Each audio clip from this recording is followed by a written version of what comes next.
Here we go, here we go. Are you ready? COC. Why you dealing with the cyber threat when you know you got an era right? Yeah. You are not alone, don't do it by yourself. Get you some defense will help. If you know you won't be cyber free, come and get you some COC. Satisfying controls, block them access points. We won't disappoint. COC, fight cyber threats. Promise you will not regret. We go deep and penetrate. COC, come and see.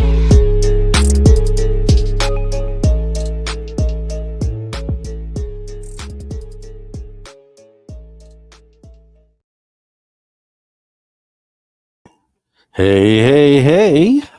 All right. Welcome to yet another edition of Crump on Cyber. I am Jeffrey Crump, your ghost, your guide, your Sherpa for this journey that we're going to go through. For today's session, in this episode, we're focusing on risk management. So we're going to take a bit of the back step, get some understanding about, how is risk defined in different contexts and different organizations and different standards that are out there. And then we'll look at some detailed examples around risk management and some standards that are out there. And then we're going to have a guest who is an expert in risk management who will be on a little bit later on. After we kind of lay down the foundation here. So if we've got risk management, well, then we have to decide, what is risk? What is this stuff that needs to be managed? If we look at, from a simplistic perspective, you look at something like the Merriam-Webster dictionary, they talk about risk being the possibility of a loss or some type of injury, or someone or something that creates or suggests a hazard. And we will see the themes of that definition in greater context as we dig into this topic. So one of the other areas or one of these other standards or frameworks that are out there, there's something called the factor analysis of information risk, or the FAIR model. And the way FAIR defines risk is a measurement of the probable frequency and the probable magnitude of a future loss. And they convey that in dollars and cents. And when I talk to folks about risk management, I always bring up FAIR because it creates a model that gives you those dollars and cents. And if we are folks that are down in the trenches, we're doing risk assessments and we're generating reports and things that are being fed up into our management and senior leadership, well, they tend to speak a different kind of a language. So the kinds of things that are really kind of front of mind for us that are down in the trenches where the rubber meets the road versus what an executive has on their mind. Yeah, those are two different kinds of things. And sometimes we have to translate this risk that we have for our organization and associated with some of the security controls that we have to translate that into something that's going to resonate with the executives. And FAIR is one of those models that I tend to kind of push people towards. There are a couple of other ones that are out there, but you get the idea is that we need to put it in a language that's going to sink in or be going to make a bit more sense for our executives and where their thought processes are at. So FAIR then goes on to talk about 6 forms of loss. A productivity loss, and this is where there's a reduction in the company's ability to generate its primary value proposition, build the widgets that it builds or deliver the services that it delivers. A response, and these are expenses associated with managing or responding to a loss event. Replacement risk, That's a capital expense, right? Dollars and cents expense associated with replacing or repairing any damaged or tangible assets. A competitive advantage loss. So this is a loss associated with your competitors perhaps gaining access to your intellectual property or any strategic activities that you've got going on, such as mergers and acquisitions. There's fines and judgments. So these, really kind of, form the legal or regulatory actions that can be levied against an organization through civil, criminal, or even contractual types of actions. And then reputation. And these are losses associated with, an external perception that the organization's value, their competency, or their ethics have been diminished. We talked a little bit about that yesterday.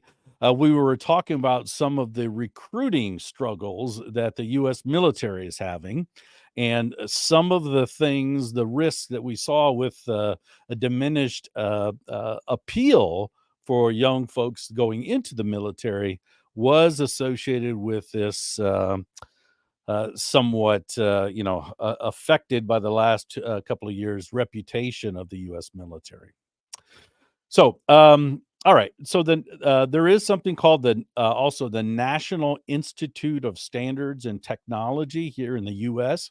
It's part of the U.S. Department of Commerce, and they have a whole bunch of standards related to cybersecurity, and then they've got a subset of those that focus on risk management. We'll talk a little bit about some of those as well.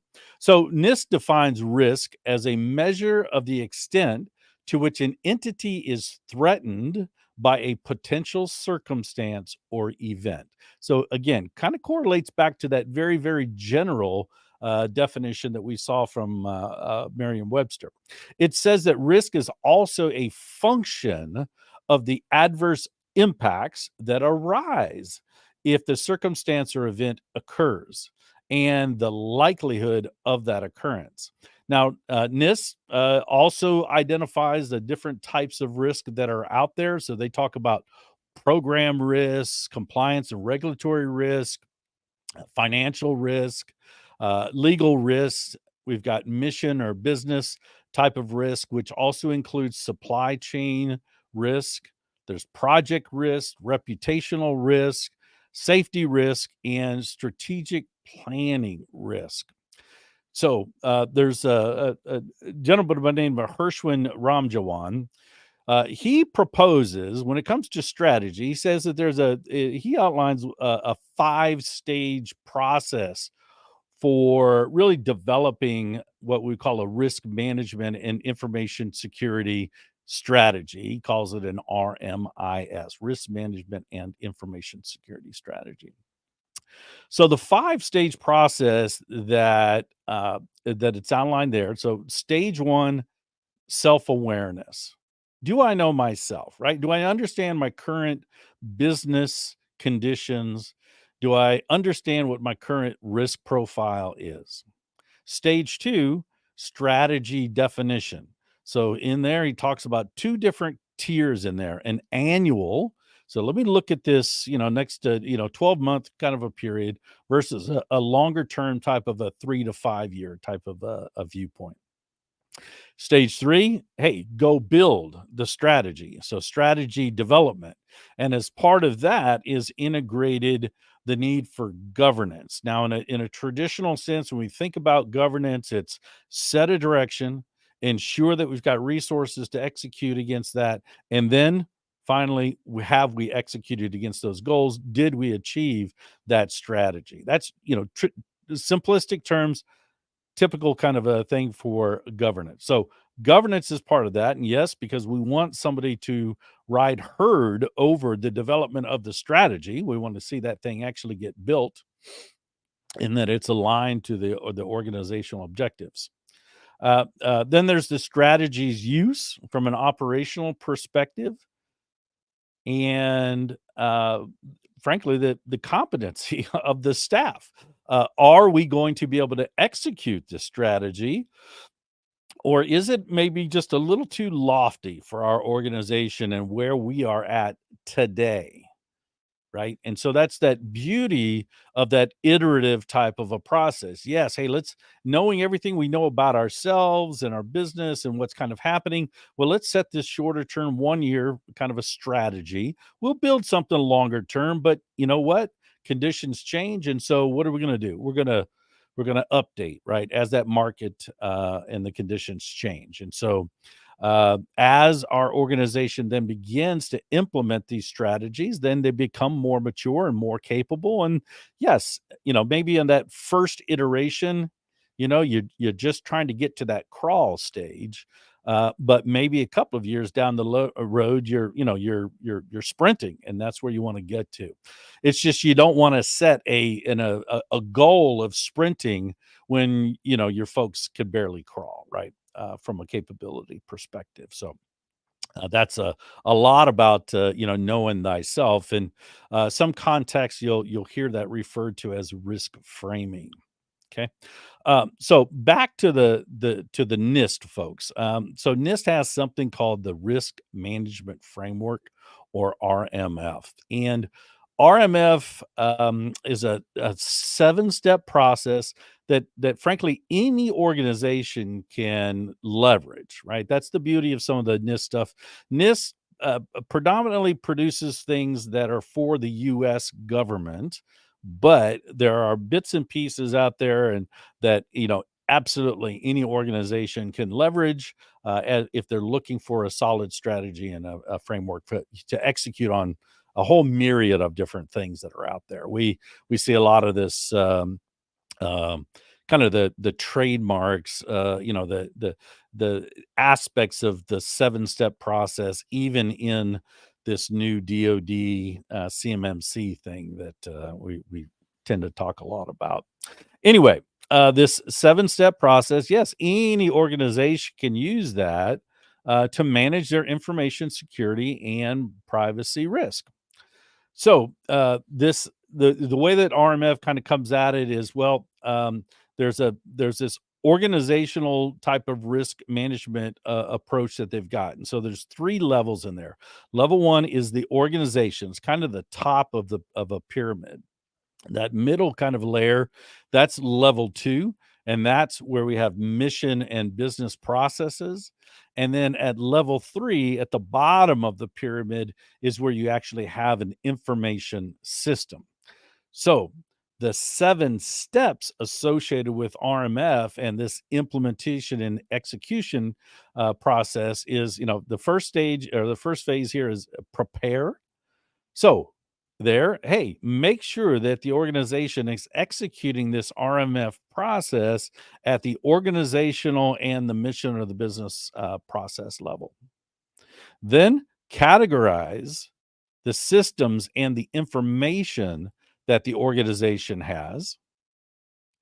This information is being processed, stored, and transmitted. Categorize is the next step. That's where the system and the information that's processed, stored, and transmitted, what that's in there. Then we have select. That's the initial set of security controls. So based upon the kind of information, what we have and what it's been categorized, we make a determination as to what the control should be. So again, to bounce over for a sidebar for the DoD's Cybersecurity Maturity Model Certification, or CMMC, what we see there is that the government, the DoD, and the federal government have gone through this process, and they've said, well, we've got this certain kind of information, and in the CMMC, we've got 2 kinds: federal contract information and controlled unclassified information, CUI. So they've looked at that CUI and they said, you know what, we want to build a standard that's focused on protecting the confidentiality of this controlled unclassified information. So they look at this information type and they go through the 3 security objectives that we've got: confidentiality, integrity, and availability. And they make a determination of, okay, well, what would be the impact if we had a loss of any of those. Now, for NIST 800-171, which is what applies to the protection of that controlled and classified information, they were only focused on confidentiality.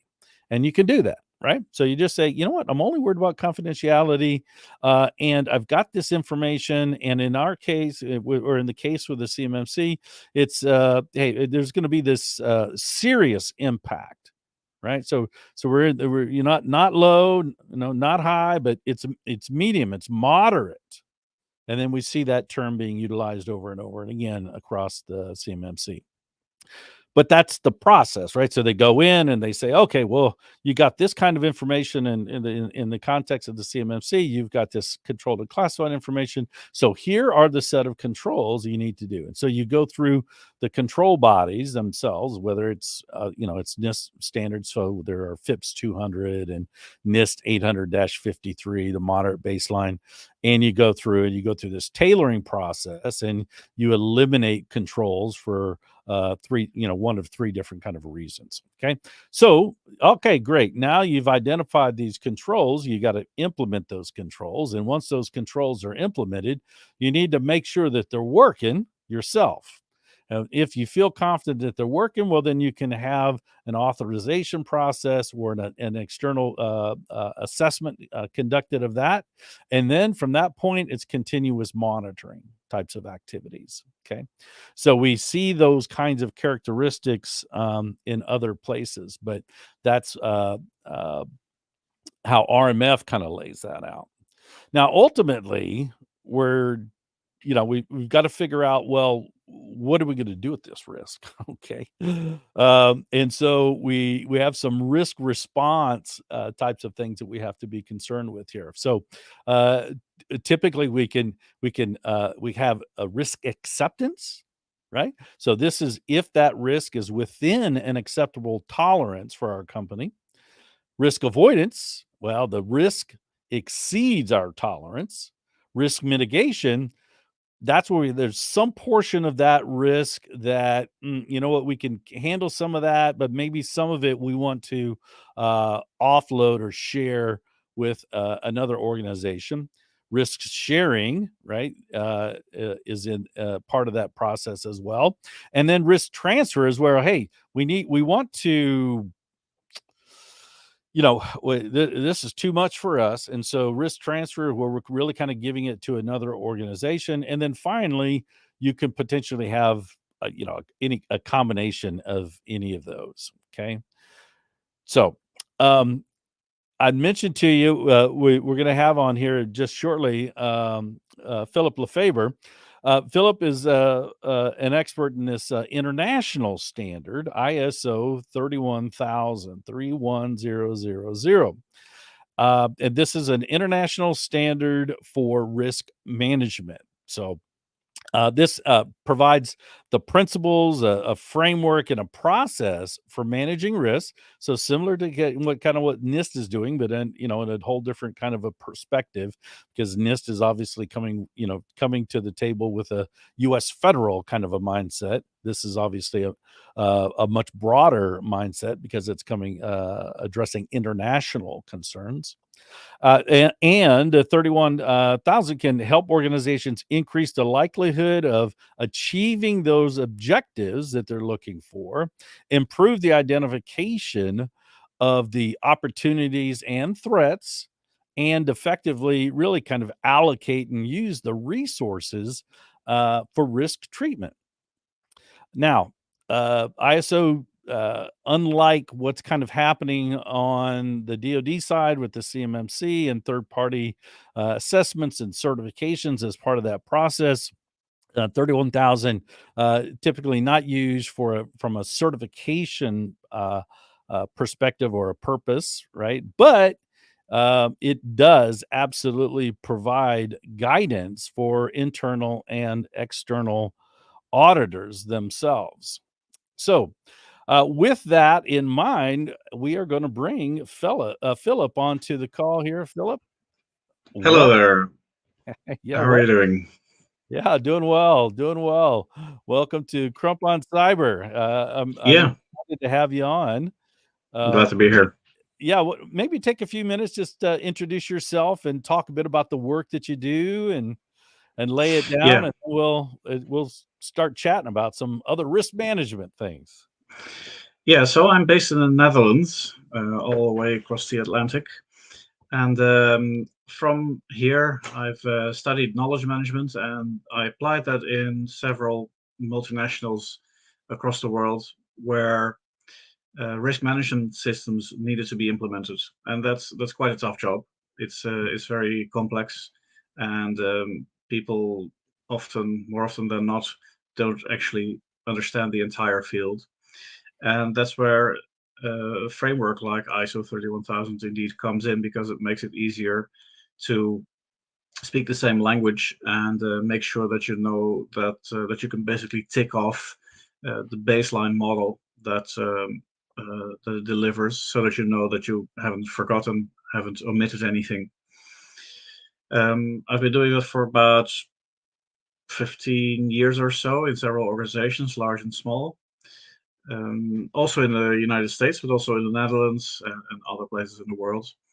And yeah, it helps to speak the same language, so that people know indeed what a risk is. You mentioned the Merriam-Webster definition. ISO 31000 also starts with a definition of various terminologies, and obviously the first one to define is what is a risk. So that's been very helpful, and it's used in many organizations, particularly big ones, where risk is not something you can just take on and, as you mentioned, accept. There really are risks that you just cannot accept, that you really have to treat, for which you really have to put controls in place, and then make sure that they stay in place, they continue to work. And that's what So I help with. yeah, bro. So how does 31,000 define risk?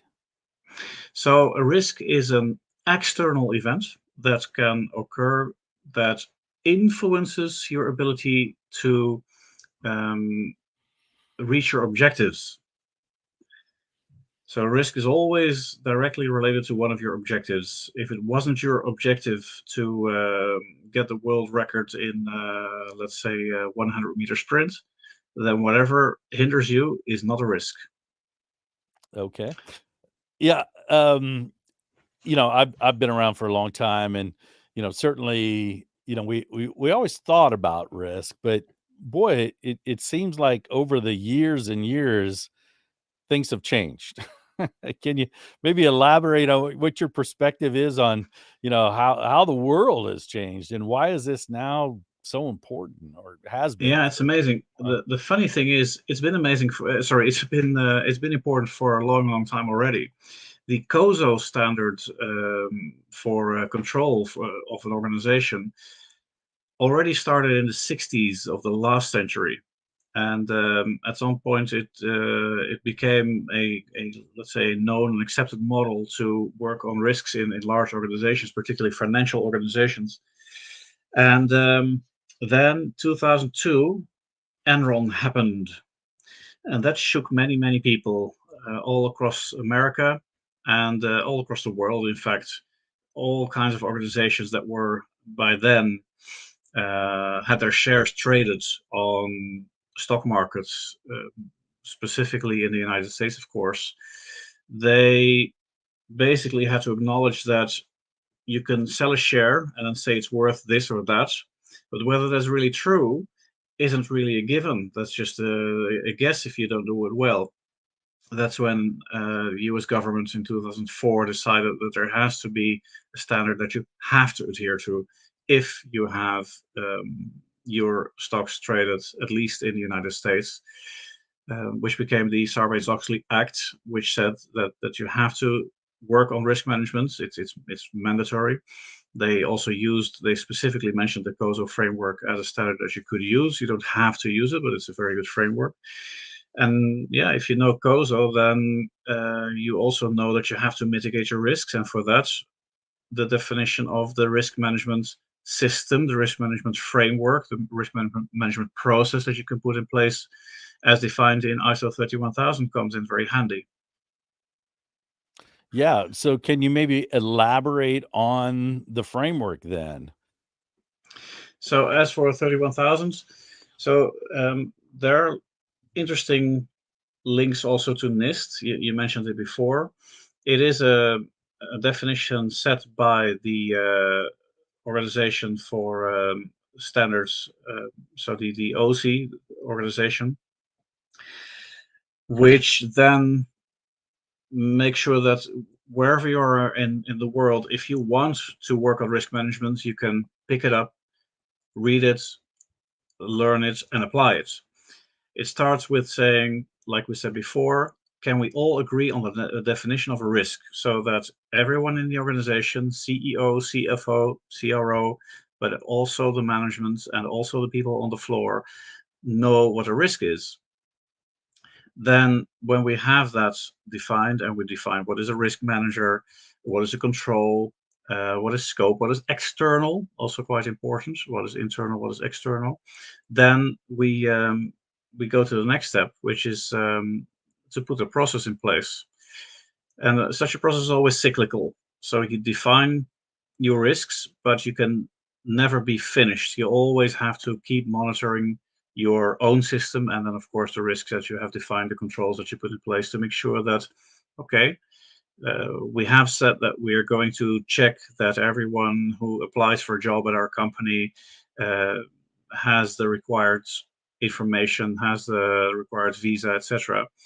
But once that's defined, we also have to go back to the process 1 year later, 2 years later, and say, did we actually apply that control every time that we hired a new person? And if not, then of course we're going to have to talk to everybody and say, hey, watch out, we're slacking here. We need to pick it up again, because that's a risk we cannot allow. And before you know it, we get fined, right?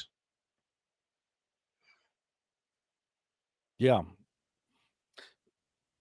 So in that process, you said you've worked with several organizations. Where's where are the biggest challenges for an organization as if they're just if they're just like, oh, okay, well, Yeah. we need to start doing some risk management, right? And Yeah.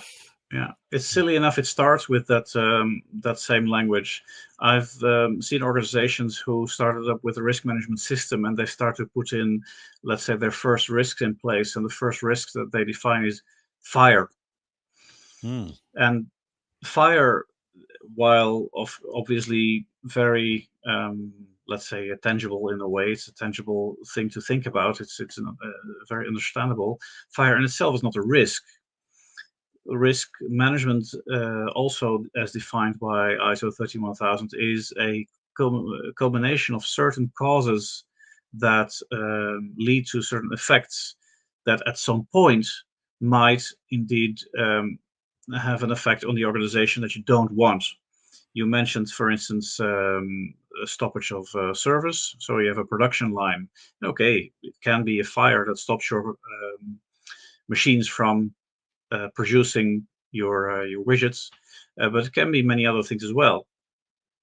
It doesn't have to be a fire, but all in all, we say whatever the combination of certain situations is, or certain events that are all happening at the same time, when they then stop our machines from working, we have an operational risk. Or if certain things are all happening at the same time, leading up to a discrepancy in the books, then we have a financial and even a reporting risk. When people are supposed to do things, and at some point somebody is hired and he didn't get the memo, and he drops some waste in, let's say, a natural reserve, bam, you get fined. So now we have a fine, which is another type of risk. So people don't actually understand what risk is to begin with. In fact, I would recommend anybody working in any financial or any complex organization where lots of things can happen, lots of things can go wrong, in a VUCA environment, so to say, to all study ISO 31000, at least the basics. So we again can say, hey, at least we speak the same language. At least we know that fire by itself is not a risk. And we also know that a risk doesn't happen on a singular point, but it's a domino effect. When you know that, then you can start on the process. Mm. Yeah. So yeah, this this NIST and 31,000, and the uh, certainly when we look kind of broader outside, from the U.S. outwards, we do see a lot of international standards, ISO standards, widely adopted on an international basis. One of the Sure. challenges is, we see then is, well, how, how do we minimize the impact on organizations, especially multinational organizations, who are challenged with, for one reason or another, just because of where they operate, or the industry that they're in, that they have multiple frameworks or multiple Yeah. standards that are, influencing them. Have you seen those situations? If so, what's the sage advice for those companies struggling with, trying to Uh, make everyone happy, right? Yeah, yeah, it's not easy because when you run a multinational company, you will have to abide by several laws from several different countries, and they don't always um, uh, work together, right? So several laws can actually conflict with each other, and you have to take take these things into account. So you might have an objective in your organization. Take ASML here, a Dutch company that produces the wafer steppers, the machines that produce chips. Um, these machines are very complex, very expensive, and they provide a huge service across the world, especially right now. NVIDIA knows all about what ASML produces because NVIDIA now is all in the news for their increased profits, increased turnover, and that can only be done when you have the right machines in place. Those machines can be produced here in the Netherlands and then sent to the United States. However, the moment um, China bids on such a machine, now we have an issue because as a Dutch company, you might say, "Hey, we have an order we want to sell, and it's a big contract." However, this is going to China. We have some international relations here in play, and we might not want to or might not be allowed to sell it to China. And that's actually a current situation. So now we have a risk not only on the operational side, the strategic side. Are we making the right turnover? Are we increasing our profits or increasing our turnover? But also, are we complying to all the laws that exist, not only in the Netherlands in this case, but because there's also a strong relation with the United States. We might want to sell to this particular customer. We can't because of the regulation um, that is in place in an entirely different part of the world. So it's not easy. So ISO has always been set up to be a generic framework so that regardless of the business that you're in, you can always apply it. NIST, actually, same thing, funnily enough. It really mentions that it has been defined because of an American, a national or federal, if you want, need for information security standards. However, it's been applied all over the world. NIST is not necessarily American. You Right. can actually have an IT company and use NIST as your standard to make sure that whatever services you deliver, you can promise your customers that you are um, maintaining a certain information security standard so that their information or their, let's say, assets are protected by the right processes that you put in place. So it's not that difficult. If you want to apply NIST, you can do that, and if you want to then make use of what ISO 31000 tells you is smart to do, you can still do that. It's no big deal. Yeah, yeah, that impact, I know that that's, definitely a concern when, certainly when the US tries to push out some requirements onto, some of our international partners, and then Yeah, they're looking and going, "Well, hey, you know what? In this part of the world, we really kind of align ourselves towards this ISO standard, so, we understand and appreciate while you're rolling out, that given standard that you want there in the US, you're going to need to kind of maybe walk gently or do your due diligence to understand that, hey, our companies in this country have already implemented some cybersecurity stuff, right, through these Right. ISO standards. Yeah. And what I want you, the one that's coming over here trying to mandate the use of these other standards, you need to minimize the impact on the Hmm. companies in my country. So you need Yeah. to do that crosswalk and understand that. So then when you come in, maybe it's a bit of a lighter touch, right? So It can kind of, happen. yeah, And there are many people all across the world who've already defined some kind of mapping structure to say that, hey, if you need to do this because of ISO 31000 in this case, then it translates to this in NIST. Or if this needs to be done, there is no equivalent in ISO 31000, so don't forget to also implement this particular piece of process.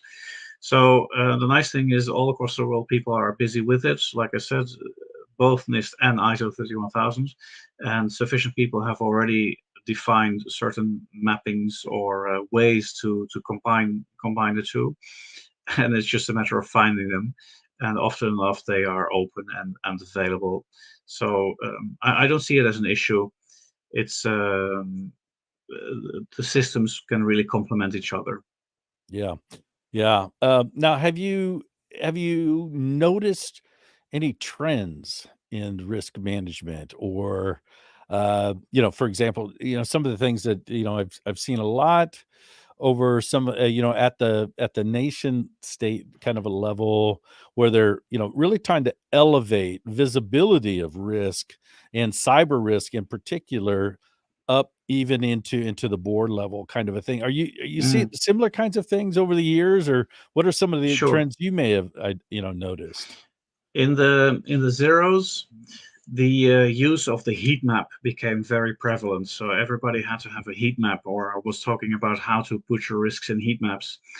And over time, the experienced risk professionals try to explain to let's say the large group of people who started working in risk management at the time because of SOX, for instance, that the heat map is not a panacea for risk management. It can be in certain areas a useful visualization of let's say of a or maybe a dashboard for a manager to have a look at what's important, what to focus on. But the heat map has basically run amok, and at some point everybody is saying, "Oh, risk management, yeah, that's heat maps," and that's really not the case. And now people are trying to turn that tide again and say, "Hey, if you talk heat map, I'm switching off. I'm gonna actually do my work and do it right." And in that's a change that's been happening now, let's say in the tens, and of course now that we are here in the 20s. That's one. The other is like you said that you mentioned get people at board level interested, or more importantly, really let's say get them to understand why risk management is so important. I'm pretty sure that before this century started, risk management was seen as a burden. If you were working in risk management, you were basically costing money. And again, with the experiences that we now had with Enron, and obviously also the other financial crisis, the mortgage crises, people are realizing that risk management isn't a burden. Risk management is actually a profit area. And if you do it wrong, yeah, it can be definitely a burden. But it's like saying, hey, we have no risks because we have a risk register, and it's here somewhere down in the cellar, and nobody has ever been there to enter a risk. No, of course, nobody knows about it, so there isn't any. Um, no, so the people are really starting to understand, also on board level, that risk management can actually be a catalyzer to enhance your performance, to make sure that wherever there are losses, wherever there is unwanted overhead, when you are able to reduce that overhead with a certain percentage, then if you have a system in place that can do that, that doesn't cost as much, then obviously you can see that netto there is an increase in revenue or an increase in sales that's possible by just mitigating those risks. Yeah, so it's very interesting, that transition from an expense to, a value generator of Yeah. sorts. Can you maybe elaborate on, how do you do that? How do you what does that transition kind of look like then? A little bit closer, tighter down. So I'm used to taking tangible examples to translate it into what it would look like in a 3D world. Obviously, in cybersecurity, it can be a bit more difficult because we're talking about maybe software or information. But if you look at it from a tangible side, if you have your assets and you purchase them and you store them and you need to roll them out at some point. So you've got new people coming in and you have laptops that you're handing out. You purchase a whole load of them, you put them in storage, and every now and then it turns out that you don't have as many laptops as you thought you had. For instance, one maybe was taken, but it wasn't registered as such, it wasn't administered as such. Could also be that one broke, could also be that there was some water damage. So, all in all, if you buy $1 million worth of laptops, and over time that translates to let's say $900,000 worth of laptops, then it's a loss that maybe could have been prevented. Mm. And if you knew why it happened that these laptops were purchased, but in the end were no longer available to actually use by our employees, if you can prevent that, then you have, let's say, less of a loss, or to put it differently, you have more assets than you would have without those controls in place. So if one control can be put in place to make sure that that loss of $100,000 worth of assets can be brought down to, let's say, 10 or 20,000, and if that control by itself on a yearly basis doesn't cost more than $80,000 a year, then you know that you can turn your assets, you can say, turn the value of your assets up by a certain percentage, and that can be valuable. If you Mhm. translate that to the world of information, which is very expensive, information can be very expensive, can make the world of difference in R&D, for instance. And you have the same thing. You, let's say, you research, and certain of, let's say, certain research that you do turns out to be outdated, then obviously it becomes worthless.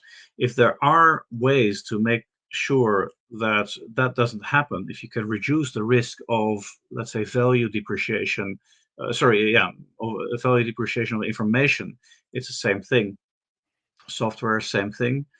And depending on what you do, let's say if you provide information services, ICT services, again, the same thing. If there are risks that you deliver services but the customer doesn't pay, and there are certain controls in place that you can that can make sure that it happens less. It will always happen to a certain degree, but if it happens less, then whatever control you can put in place that costs less than the amount you're trying to reduce, then again you can increase your revenue, or at least, let's say, limit the revenue reduction that you would otherwise incur. Yeah, and as you and I both stated, financial risk is a real risk, right? Sure, Yeah, it's big, can be so very big.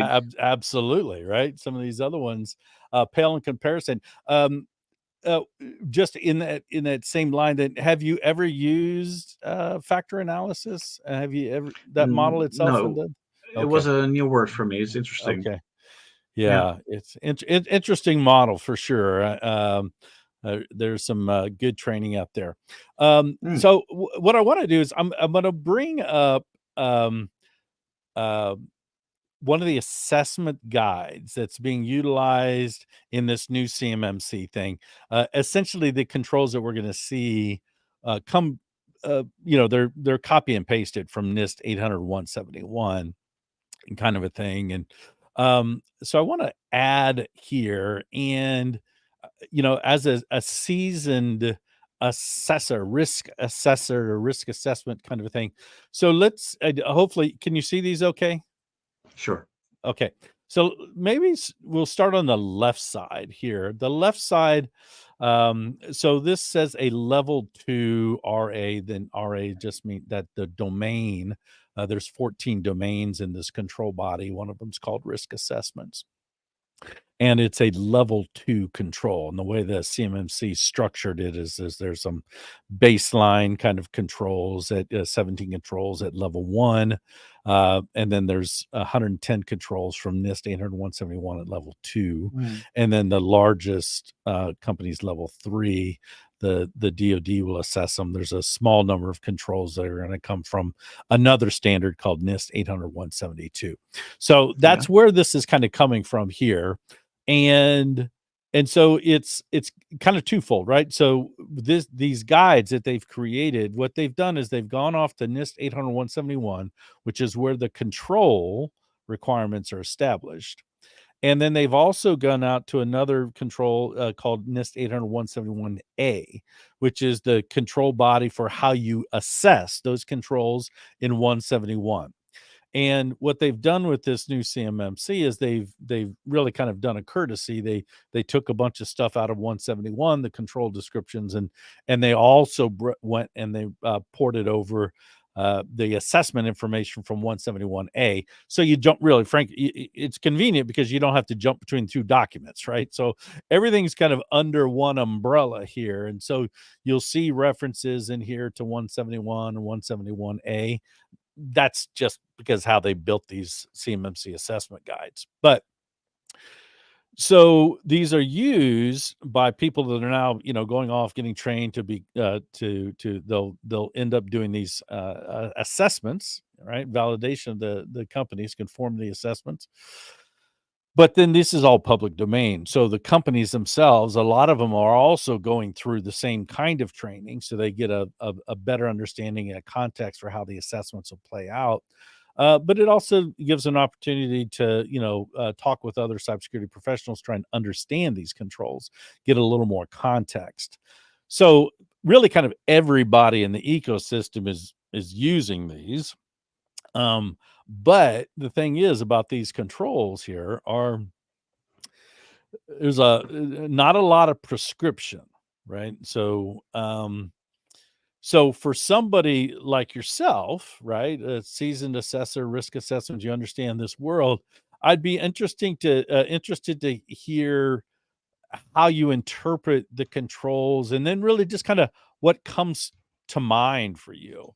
So this risk assessment, it says periodically, and in the context of the CMMC, all that means is at least on an annual basis. So tell me what the time frame is, and just do it at least in that time frame.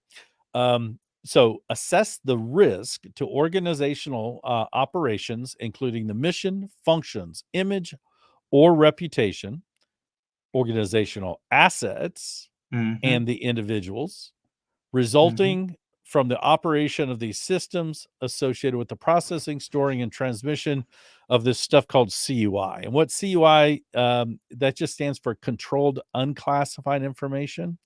So it's not classified information, but it's certainly sensitive information. This whole program really is predominantly around protecting this information called controlled unclassified information. So huge investment, right? So okay, it's unclassified, it must not have no value. No, absolutely not. So just from the control statement, what comes to mind? What kind of the thoughts that kind of jump out from you? Yeah. So one of the things that I've experienced, or that I learned in my work, is that periodically isn't just one word that asks for something, asks for one thing. So you can have various assets in place, and also, of course, all kinds of different people in place, from management level all the way down to operational level, and you might want to have different frequencies for different areas. It could be that you have let's say, a data center somewhere with information about your product catalog, and your product catalog is important. It's controlled for sure. It's not classified, obviously, and people need to know what you're selling and what the price is. So if one salesperson says, "Yeah, we can sell you this for that price," but actually the catalog said something different, then we have an issue there. Um, on the other hand, if you have another data warehouse somewhere with contact data of all your customers, so particularly the people that you're in contact with at the businesses that you do business with, that information is much more sensitive because the information might, again, not be classified, but it certainly shouldn't be open and ready up for grabs for anybody who wants it. So it could be that these data centers or these databases are assessed at different intervals. And it's nice when you figure out a good system where you can just set up certain intervals that you start. You could start your risk management system at some point in time where you say, hey, from now on, we're going to use this system. This is the way we're going to do it.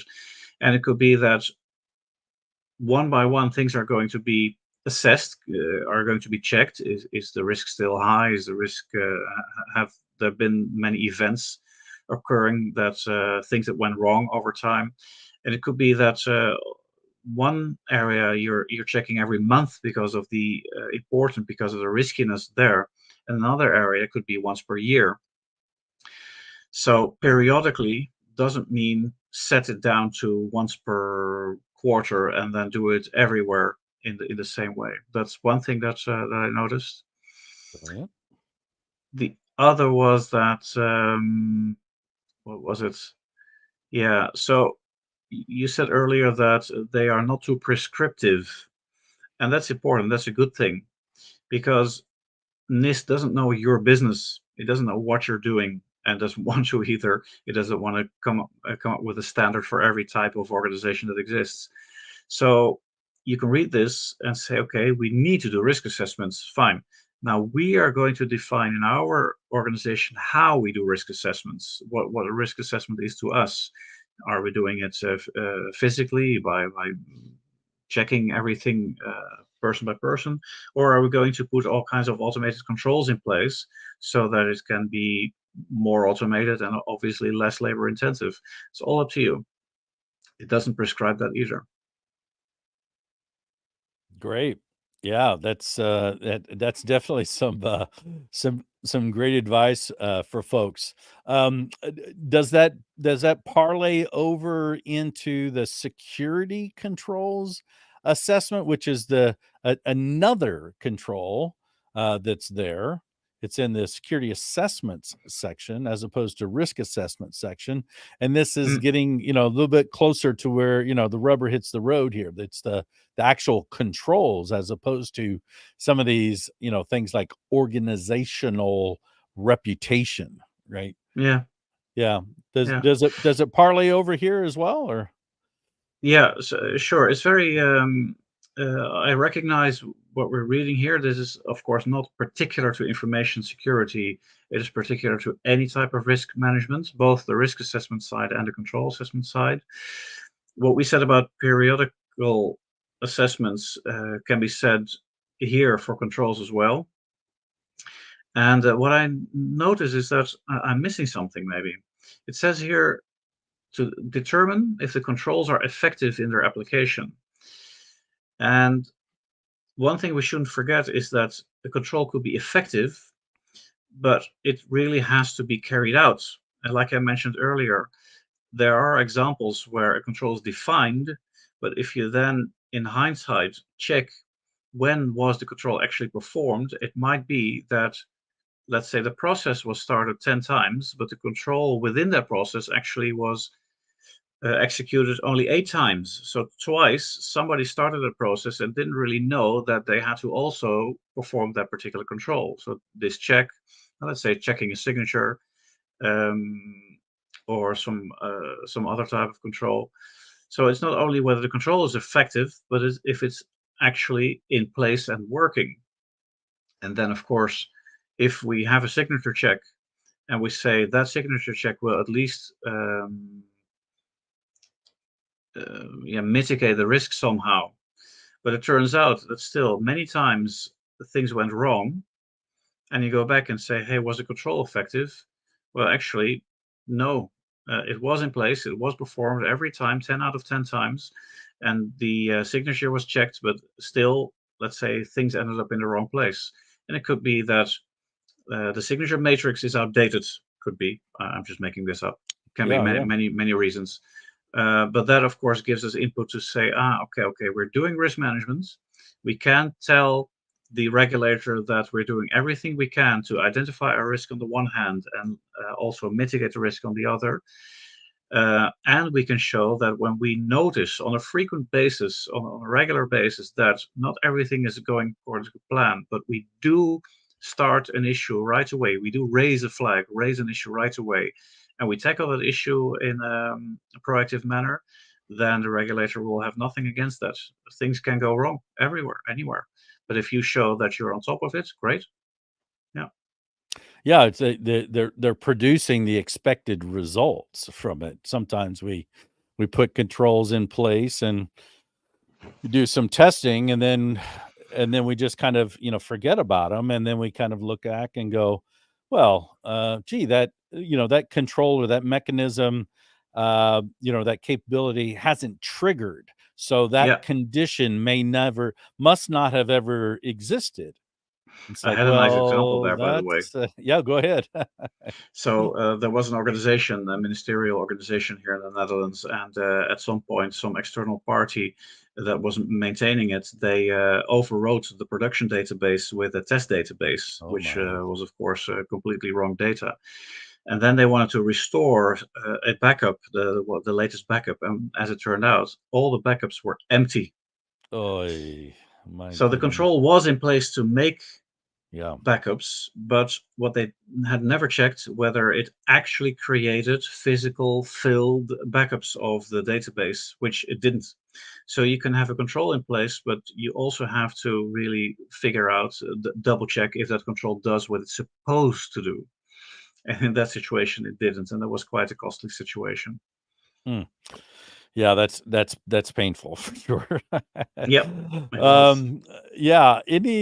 We need to kind of wrap up here. Any kind of closing thoughts, recommendations, any sage advice, anything else you want to add around this topic of risk management?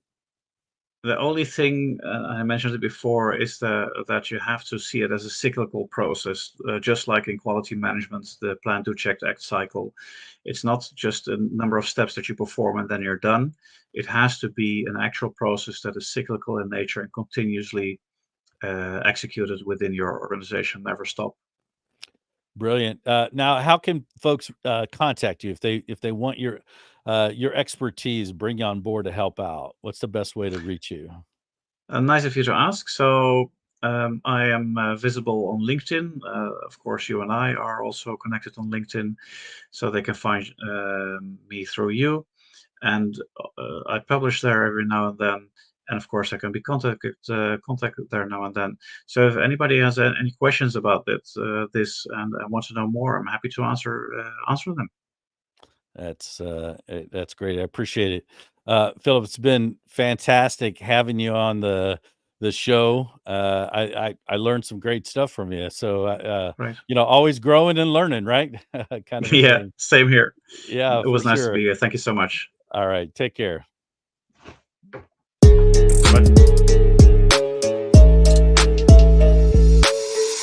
Now you know you're feeling better after deep dosing on COC. Crump and Lefeber did you good, babe. Gave you what you want, now